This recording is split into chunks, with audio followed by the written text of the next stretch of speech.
फक्त मोजून 5 मिनिटाच्या वर 1 सेकंदही घेणार नाही मी. 1 सेकंद कारण संयोजक समितीच्या विनंतीवरून मी आलेलो आहे या ठिकाणी. 1 सेकंदही बोलणार नाही मी या ठिकाणी. आपण लक्षात घ्या. 5 मिनिटं फक्त ऐका मला. मला एक सांगा, भाषण नरम करू का गरम करू? पाणी लावून करू का बिन पाण्याचं करू? क्या बात आहे. खरं बोलणार आहे, एकही शब्द चुकीचा बोलणार नाही. पहिल्यांदा बाबासाहेबांनी ज्यांना हातात बळ दिलं त्यांनीच हात वर करायचा आणि जे जे बाबासाहेबांची औलाद आहे त्यांनी जोराने आवाज द्यायचा. आरक्षण उपवर्गीकरण रद्द झालंच. आरक्षण उपवर्गीकरण रद्द झालंच.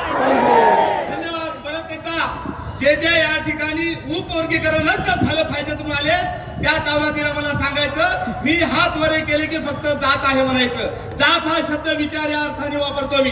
सगळ्यांनी जात आहे म्हणायचं. मी हात वरे केले की बिना टावरची रेन धरायची नाही. आरक्षण उपवर्गीकरण जात आहे हात वरे. मी स्वतः हात वरे केले की म्हणायचं. माझा 1 मिनिट संपला की भाऊ 4 मिनिट आहे.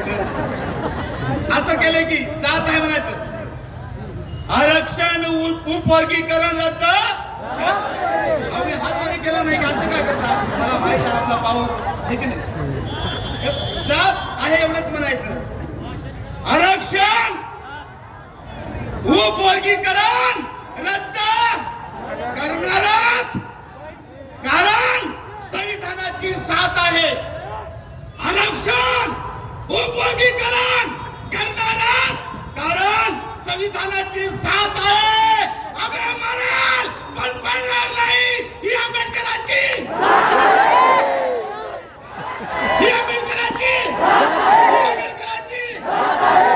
विचार करा. विरोध करण्याची पातळ होईल की नाही? होईल की नाही? मी अत्यंत मी संदर्भाशिवाय कुठेच बोलत नाही. लक्षात घ्या. आपण सर्वांनी लक्ष द्यावं. मला सांगा, आग कोणी लावलं?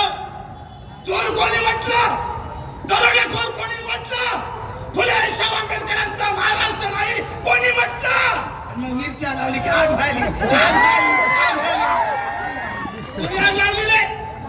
तुम्हाला बाबासाहेबांनी अधिकार दिला आणि ब्राह्मणालाही दिला. मागायला तुम्ही संविधानाच्या अधीन आर्टिकल 1902 सांगतं, विनाशस्त्र शांततेच्या मार्गाने आंदोलन करा ना. जोरात आणायची काही गरज होती का? होती. कोणीतरी आमचा साहेब आदरणीय, आमचे मार्गदर्शक आदरणीय पूजनीय आंबेडकर साहेब आहेत. मला सांगा, कोणीतरी म्हटलं अण्णाभाऊ साठे महापुरुष नाही, चुकून गेला शब्द, आम्ही मानतो अण्णाभाऊ साठेना. माझ्या प्रश्नाचं उत्तर द्या. माझ्या बांधवाला ज्यांनी टार्गेट केलं महापुरुषाच्या नावाने त्याने उत्तर द्यायचं. चुकून म्हटलं महापुरुष नाही. डेट वाईज सांगतो. मी जबाबदारीने बोलतोय. पुन्हा संदर्भ देणार आहे. होय, अण्णाभाऊ साठे महापुरुष नाही. संदर्भ ऐका. जानेवारी 2022 ला केंद्रीय सामाजिक न्याय विभागाच्या अधिपत्याखाली असलेलं डॉक्टर बाबासाहेब आंबेडकर फाउंडेशनच्या वतीला तुमच्या एकलाच उदगीरचा बोकड्या यांनी एक पत्र लिहिलं. भालेराव नावाचं काहीतरी आहे. पत्र लिहिलं आणि सांगितलं की महापुरुषाची यादी द्या. ऐका भावानो, जानेवारी 2022 केंद्रीय सामाजिक न्याय विभाग अंतर्गत डॉक्टर बाबासाहेब आंबेडकर फाउंडेशन दिल्लीला या इथल्या उदगीरच्या बोकड्यांनी माझ्या आमदारांनी भालेराव नावाच्या पत्र लिहिलं आणि सांगितलं आम्हाला महापुरुषाची यादी द्या. पत्र आलं. मायांनो, पत्रात महापुरुष म्हणून अण्णाभाऊ साठेचं नाव नव्हतं.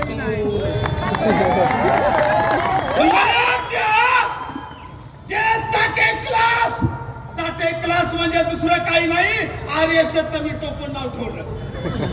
मग त्या चाटे क्लासच्या नेत्याला मला विचारायचं, आमचा भाऊ चुकून म्हणाला महापुरुष नाही, तेव्हा जोरात आणलं. अबे भाजपनं 2022 ला कोणा सरकार होतं?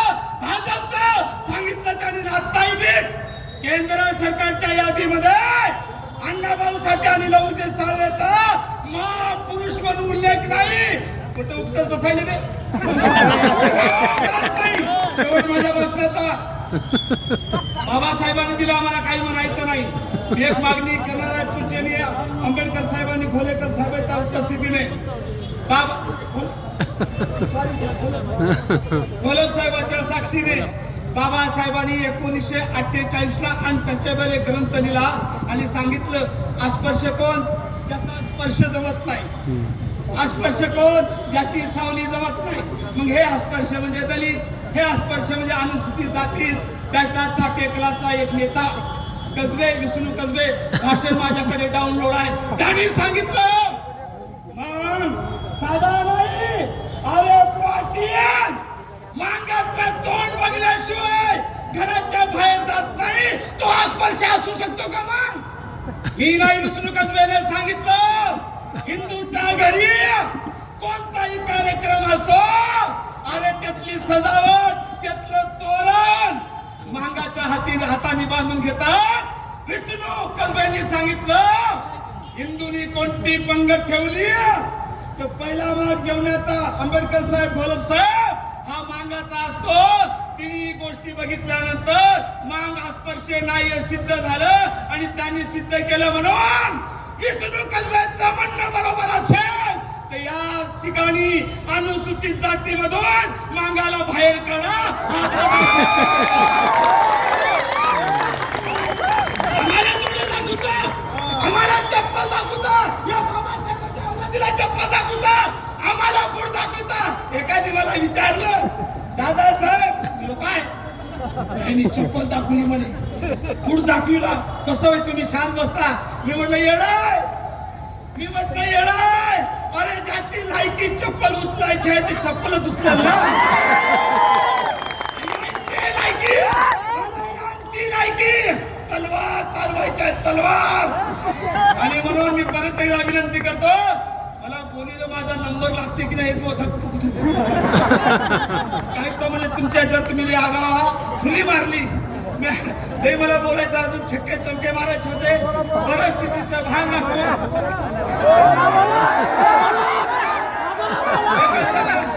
शेवट मुद्दा सांगतो, शेवट 1 मिनिटाचा तुमच्या खातीर.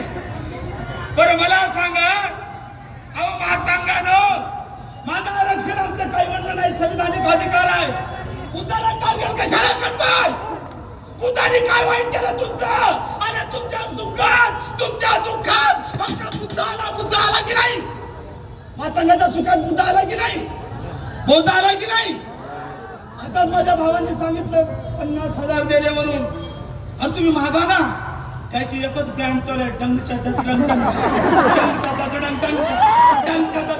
काय बुधाने खाल्लं आणि बुधाने खाल्लं, बुधाने खाल्लं आणि बुधाने खाल्लं.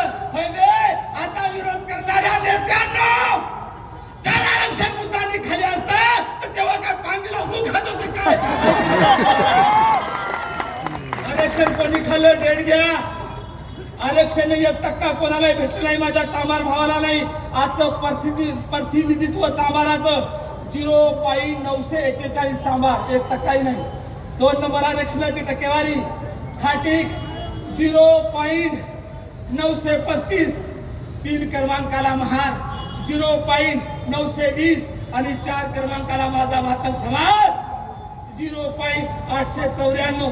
थोडा फरक आहे आणि लोकसंख्येने 10 पट आम्ही आहो मागापेक्षा. मग तुम्ही आरक्षण आमच्या बरोबरीला खाल्लं, थोडा फरक आहे, उलट आमचा आरोप आहे.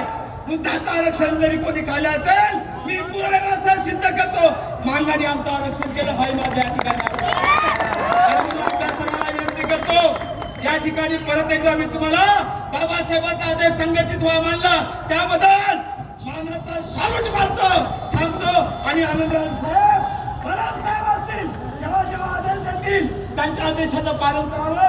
आणि ती आयोजन समिती त्यांनी हाडाचं पीठ आणि रक्ताचं पाणी केलं, त्यांनाही मानाचा मुद्रा करतो, थांबतो.